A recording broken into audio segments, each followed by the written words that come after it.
जय श्रीमन्नारायण।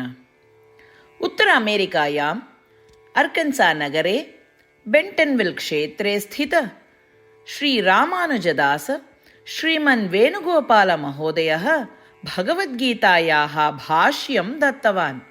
इदानीं तस्य भाष्यं संस्कृतभाषायां शृण्वन्तु। चतुर्दशोऽध्यायः गुणत्रयविभागयोगः। 18तमः श्लोकः।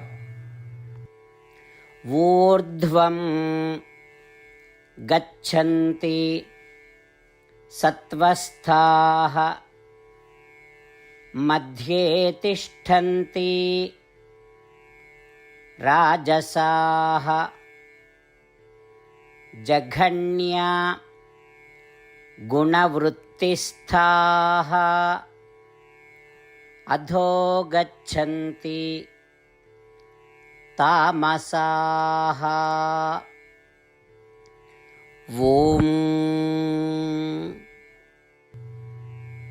गीताचार्यः श्रीकृष्ण परमात्मा सार्जुनम् अस्मान् सर्वान् गुणत्रयविभागयोगं शिक्षयति।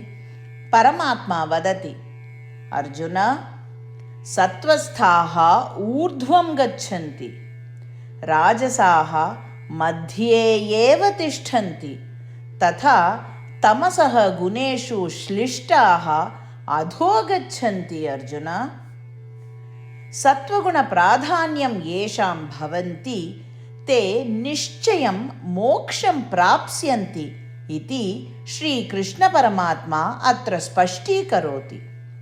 येषु रजोगुणप्राधान्यं भवति स्वर्गसदृशमध्यलोके काङ्क्षितकर्मफलानि अनुभवन्ति।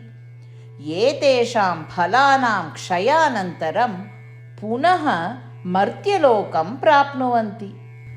तमोगुणप्राधान्येन अधमजन्म स्वीकुर्वन्ति।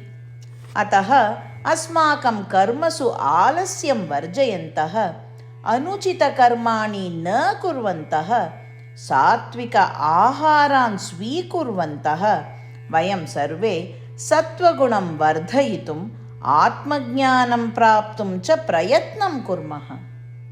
अतः सत्त्वगुणं वर्धयितुं रजोगुणं तथा तमोगुणं न्यूनीकर्तुं गुणत्रयैः बद्धाः न भवितुं च वयं सर्वे स्वस्वकर्माणि श्रीकृष्णपरमात्मने कृतसेवा इति मत्वा, तथा वयं सर्वे श्रीमन्नारायणस्य हस्ते स्थितसाधनानि स्मः इति अवगच्छन्तः स्वनियमितकर्माणि कुर्मः।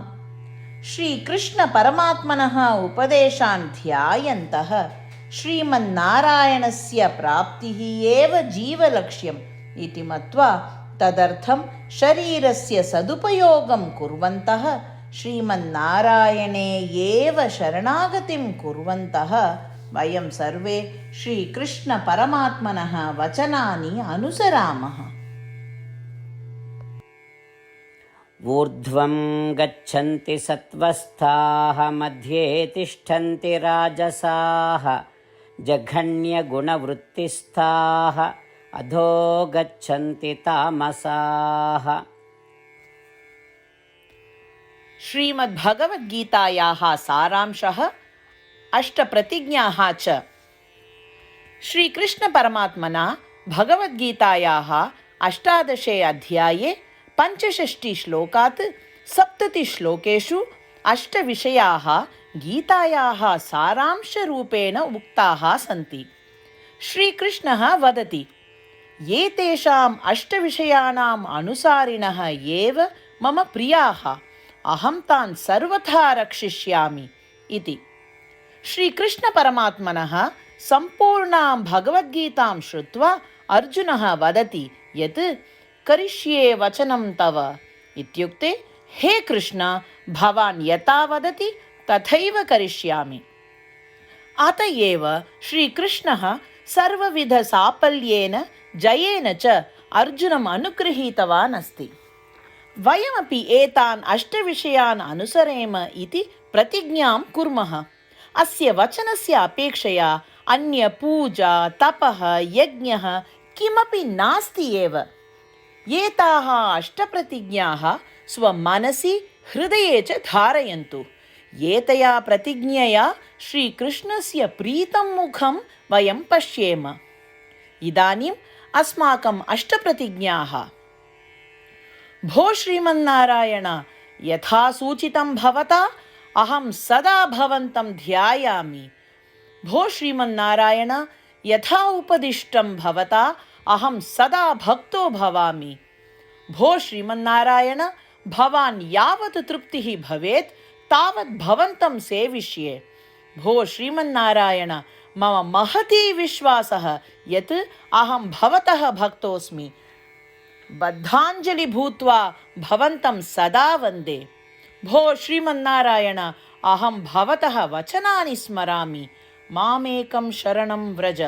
भो श्रीमन्नारायण, भवतः चरणे एव आगतोऽस्मि। भो श्रीमन्नारायण, पुनः स्मरामि भवतः वचनं, मा शुच। अहं कदापि न दुःखो भवामि। भो श्रीमन्नारायण, श्रीमद्भगवद्गीताम् अस्मभ्यं दत्त्वा अस्मान् सर्वान् अनुगृहीतवान् अस्ति। प्रतिदिनं भगवद्गीतायाः एकं श्लोकं वा शृणोमि उत वदामि इति प्रतिज्ञां करिष्ये। भो श्रीमन्नारायण, सर्वेभ्यः मानवेभ्यः भगवद्गीता भवता अनुगृहीता अस्ति। अज्ञातेभ्यः जनेभ्यः अपि एतां भगवद्गीतां नेतुं यतिष्ये। भो श्रीमन्नारायण, यथा भवता उक्तं तथा करिष्ये। यथा भवतः इच्छा तथैव आचरणं करिष्ये। भवतः एव सेवां करिष्ये।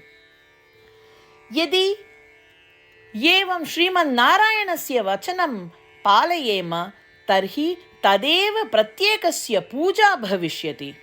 पूर्णविश्वासेन पुनः प्रतिज्ञां कुर्मः। भो श्रीमन्नारायण, करिष्ये वचनं तव। ऊर्ध्वं गच्छन्ति सत्त्वस्थाः मध्ये तिष्ठन्ति राजसाः